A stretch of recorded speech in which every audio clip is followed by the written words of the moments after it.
Дорогие друзья, всех приветствую! Я нахожусь в аэропорту Дюссельдорф, и начинается новое приключение. Мы опять остались в Германии. То есть я и снова я. А Эля снова улетела. Ну, да, ладно. Ну, мы принимаем нашу участь и прочее. И делаем это смиренно. Зато у меня есть вкусняшки. И смотрите, какие. Да. Я присел, чтобы посидеть чуть-чуть, поработать. Дюссельдорф, кафешки. Здесь я уже подключился к интернету. Подключился вот здесь. Вот такой вот. Посижу, наверное, здесь и часик-другой. И потом поеду домой. Ну, а тебе, Эля, я желаю всего самого хорошего пути. Надеюсь, ты прилетишь быстро. Надеюсь, не умру без еды. Еду я, в общем, домой. Мой путь уже составляет примерно 2 часа.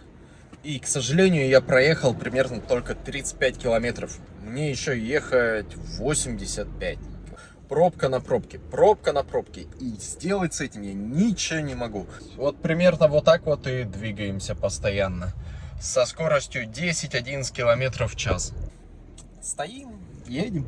На самом деле Эля уже должна была прилететь. Сесть в самолет должен уже вот сейчас примерно. А я все еду и еду. Добро пожаловать в Мадрид. Погода солнечная, 20 градусов. Чемоданчик с собой, очень удобно путешествовать с ручной кладью, не надо ждать ни багажа, ничего. Конечно, я летела авиакомпания Iberia, рейс очень сильно трясло, то есть самолет очень сильно трясло, но все окей. Главное, что долетел. Значит, там все-таки есть причина, почему мы так долго стоим. Будем надеяться, что мы еще не простоим столько же, сколько мы уже стоим, да? Смотрите, что здесь происходит. Тут просто закрыли автобан. Просто закрыли автобан. Все. Закрыли еще и прямо передо мной. Это ужасно, если честно вам сказать. Аэропорт Мадрида очень большой. И, конечно, с указателями у них тут тоже так себе проблемка. Потому что только что просто направо мне показывал выход, а на самом деле он был слева. В общем, тоже вопросики такие. Я наконец-то приехал. И я ехал 3 часа 40 минут. Это была бесконечная долгая пробка. Если честно, я устал. Я приехал к ребятам одним, которые сделают мне домик. Потому что я очень хочу кушать, что-то себе готовить дома. Я тоже сейчас не хочу, я быстро хочу покушать и сесть за комп. Мне нужно продолжать дальше поработать. Друзья, я нахожусь в городе Саламанка сегодня. Это очень старинное место. А вот посмотрите, какой собор. Погода тут переменчивая. Мне, конечно, не повезло. Все-таки октябрь, уже сезон дождей. Но все-таки, по-моему, для меня выглянуло солнышко. Саламанка также город университетов. Здесь много студентов. И поэтому давайте поговорим про первый миф об Испании. Вся Испания говорит на испанском. В какой-то степени да. Но Испания разделена на 17 областей. И в каждой из них своя речь. Например, в Галиции говорят на галицийском. Основной язык Испании — это кастильский.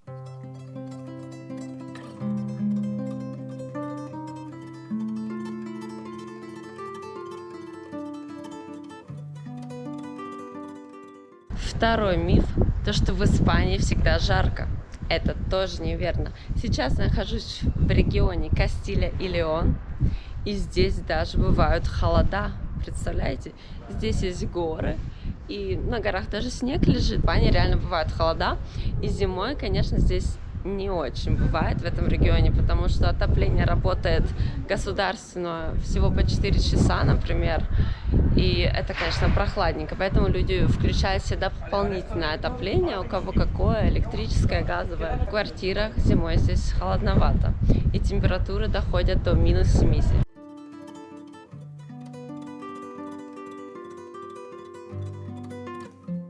Давайте поговорим о следующем мифе. Правда ли, что испанцы доброжелательны? Я считаю, да. Испанцы всегда помогут найти дорогу, всегда объяснят даже без испанского. И, конечно же, они очень уважают старшее поколение и довольно-таки доброжелательно к ним относятся, к пожилым людям, к бабушкам, дедушкам. Так что, если бабушка одна в городе заблудится, ей, конечно же, укажут дорогу и, может быть, даже доведут. Только что выпила такой вкуснейший кофе. У меня был с ванилькой и довольно-таки приятная цена. То есть вот такой большой стакан, и у меня была цена 2,40.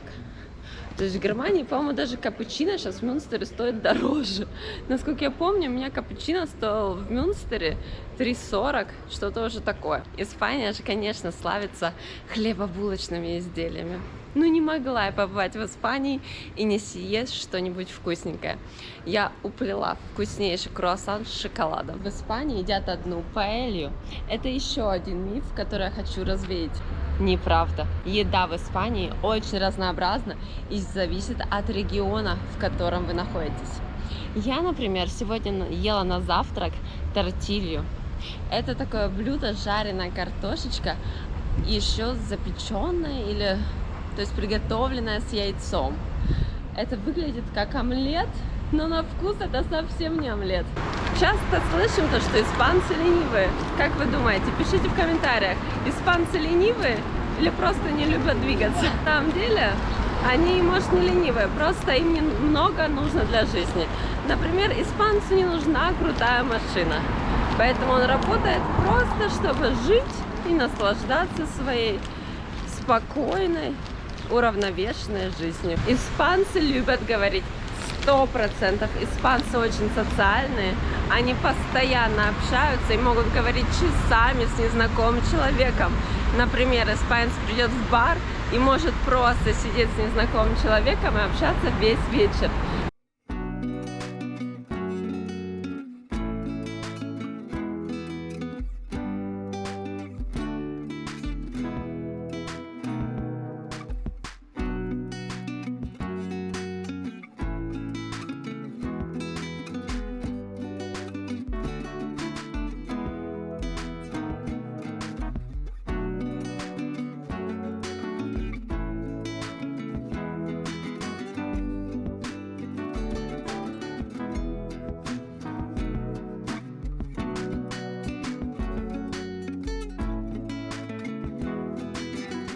Ну и, наверное, одна из тем, которая все интересует. Вино, конечно же, Испания же славится так вином, но оказалось, то, что испанцы предпочитают пиво.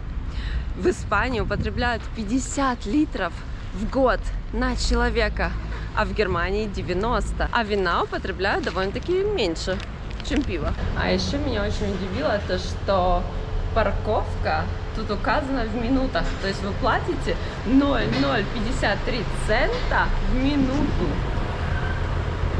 Как вы помните, в Германии цены указаны за час, а тут в минуту. Прикольно, да?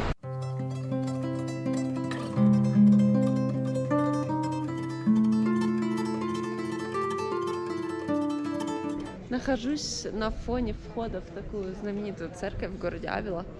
Но должна сообщить то, что входы во все церкви и храмы здесь платные. Евро 12, 19. То есть, если хотите попасть в какой-то храм, будьте уже готовы, доставайте кошелек. В Германии у нас попасть в дом в Мюнстере или еще куда-то не получится.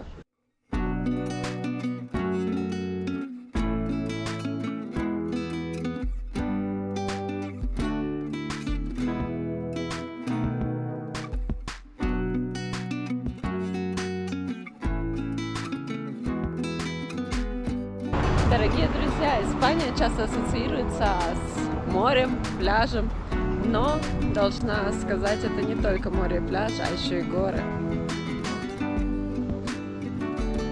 Это был небольшой выпуск об Испании, о ее мифах, и я надеюсь, я развеяла несколько из них. Пишите, с чем у вас ассоциируется Испания. Всем спасибо и до скорой встречи!